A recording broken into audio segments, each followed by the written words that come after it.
would guess so. I like it when people laugh at it. Who would I want to outrage?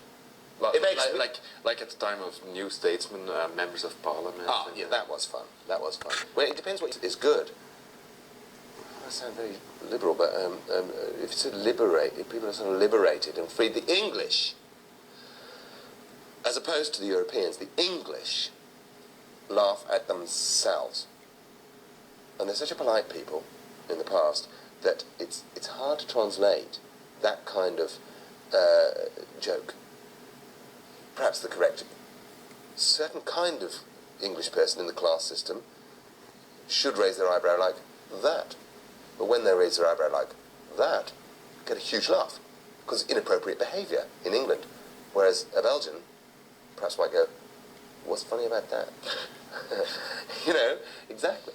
So perhaps Ada and I have a certain disdain for that kind of polite comedy. I think the Europeans like the English being twats, because we are. I love the English. I really am patriotic in completely the wrong way, because I'm happy and I love my country. You know, certain bits, other select bits that I love. Not necessarily the Houses of Parliament and things like that. But I'm, yeah, patriotic. And if we can laugh together at the bits that me and Aid disapprove of about England, which is always ourselves. The English do bring a laugh on themselves, like Tommy Cooper did. Yeah. Whereas the Americans will have, hey, you won't believe this. This guy I met last week, he's really short, you know? Asshole, you know? And the Americans are saying, come with me and laugh at this person. Whereas the English, it's culturally completely different. They're saying, I am an asshole.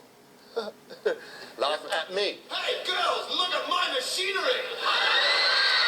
Enter the man who has no underwear. Ask me why. Why do you have no underwear, Lord Flash? Because the pants haven't been built yet that'll take the job on. And that's the type of guy who's doing the training around here. Sit down. All right, men, let's do it. The first thing to remember is always treat your kite like you treat your woman. How do you mean, sir? Do you mean take her home at the weekend to meet your mother? I mean, get inside her 5 times a day and take her to heaven and back. Is it a good time to do comedy nowadays? Or were the 80s, were the 80s a better time, or? Well, laughter. If I could ever say what laughter was and simplify it into one sentence, it would lose a lot of its fascination, its mystique. It can be used in a lot of different ways. In the 80s, we were, as a British public, it was a time of, we were in restraint. We had a minor depression, and there were overprivileged people at the top who were keeping us down. The humour was, well, it said it was trying to change the state, and it was a little, but really what it was doing was giving people a break from the shittiness of life. I think. I like people laughing at my jokes, and they like laughing at my jokes, so it's a bit of a, what's the right word, a bit of a salve, not a medicine, but it's like a drink. It's like, oh, just give me a drink and I'll not think about this problem I've got. Give me a laugh and it'll stop me thinking. So the shittier people's lives are, yes, the more comedy is needed. Yes, so, but on the other hand, the better things get, the more people laugh out of joy. I would find it very difficult if you say, well, okay, give me a situation then where it's impossible to get a laugh. A lot of people have been to funerals and had a terrible worry that they're going to start giggling, which is the point you just made, which is like when things are bad, you're reaching for it, well, you're not consciously reaching for a laugh, but if there's a laugh to be had, of course, it's, you know, salvation from this awfulness. And maybe when you go to a funeral, you've been through the death of this relative or friend so much, and there's the vicar being all nice and everyone's in their clothes and just go, do something awful, and then the fact you might get the giggles is just terrifying, you know. What am I saying is that it is very rare for a situation to be where you're unlikely to laugh. Well, come on, Rick. I mean, about a car crash. You're not going to get giggles at a car crash. Yeah, there are a few situations where problems cannot be dealt with by laughing. Have you ever been censored on television? Yes. Early in the days, oh yeah. But it's beyond fighting. Couldn't say, words you can't say in England are fuck on the television. Cunt is the rudest word you can say. So we have been censored. There was once when I couldn't say bastard, when Ada and I saw it repeated the other day. We did a thing called The Dangerous Brothers, which was just fighting. And we did one sketch for the BBC, which was really good, BBC Special Effects, really good. And I want to go, you bastard, because of something he was doing to me. And they said, you can't say bastard. I was so cross, and there's nothing we could do about it. I was trying to think of another word that would convey that kind of... But I was blinded by my anger at not being able to say bastard. It's my word, and I want to use it. And so we thought we'd take the piss out of this conditioning by saying something really crass that was wrong. It wouldn't work. So I called him ploppy pants, which is a primary school insult. But I saw it repeated, actually, only about a month ago. And he hits me, and I go, you ploppy pants! And it doesn't work. It broke my heart just about a month ago. I thought, fuck! It just looks like we're bad comedians, trying to say something really rude, and all we say is ploppy pants and stuff. I can barely say it. It won't hurt anyone else, but it really hurt me, and that's, funnily enough, that's the one time of censorship that I'm really bothered by. These guys who were rebels. Yes. Yes. But no, you're 41. Yes. You're married, you have children. Well, how old was Che when he died? Che Guevara. Yeah. I believe he was about 43. I wonder if he was interviewed by journalists saying, yes, when you were young, Che, you were very good looking and very revolutionary. But now you're with Fidel in Cuba.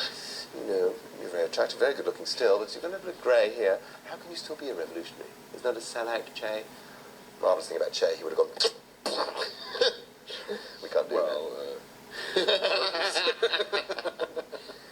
Well, our sense of perpetual indignance, defiance, just wanting to be ourselves. I don't know if we are not as funny as we were at being anti-establishment. I think our establishment's very incoherent now. They can't be compartmentalised. Hypocritical Labour Party, pretending to be left, and just being soft and all having little mobile phones, and it's all about seats and bollocks. But we'll swipe at anything that's bogus. I think, although that's not our first thing, is it moral? It's just, is it funny? Yeah. And you've heard from me talking the excitement I have that Europe is, we never really thought about it before, that Europe is wide open. What great comedian, I'm not saying there aren't any in Europe, but it's very different in every country. But, for us to exchange comedy and jokes, fantastic. Really, that's what I'm looking for. So that's the future for comedy? Finding certainly the next 10, 15 years. Yeah, the exchange of ideas, not just comedy, music. Music has tried. I think the language problem bothers music. Art never has. I'm talking about visual art, painting, films. We have had an exchange. French films, I just think it could be very, very, very exciting. And different kinds of laughs. As you get older, I refuse to. What's so great about the young? And what's so crap about the middle-aged? Where's the middle-aged hero for us to hold up and say, yeah? I mentioned John Hurt earlier on. You fucking young idiots.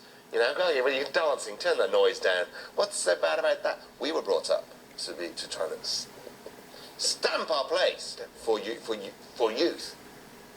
And we deliberately did that badly with the young ones, taking the piss out of youth culture. you know, where I was all trying to be groovy. Failed. That's something completely new. You should go on with this. Yes. I mean, so long as young rebels. Middle-aged rebels. Yeah. Yeah.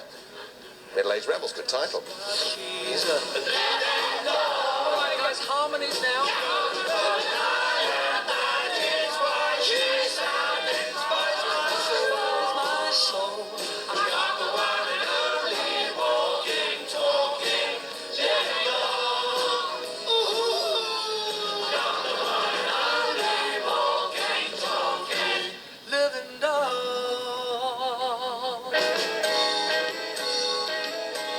Can I go now? Right, thanks, Cliff. Right, listen, kids. If you don't buy this record, then you'll all utter.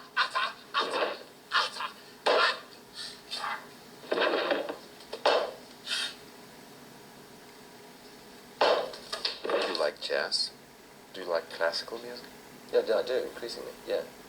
I had too much addiction to rock and roll, punk and everything. I just didn't give time to classical music. But now I have a more reflective time sometimes.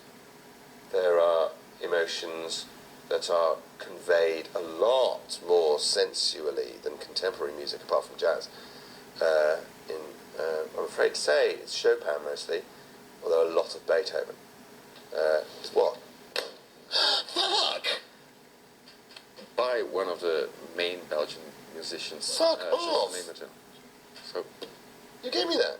yeah. Oh, hello, Beatty. Bless you. Oh, yeah. This is real. Ah, there's the train. Oh, this is lovely. Thank you. Something to learn about Belgium. An English later. And then... Oh, fantastic. Oh, where's the note? It was only a joke. Only a joke, Harry Pearson. Thank you very much indeed. Belgium, well done on Magritte.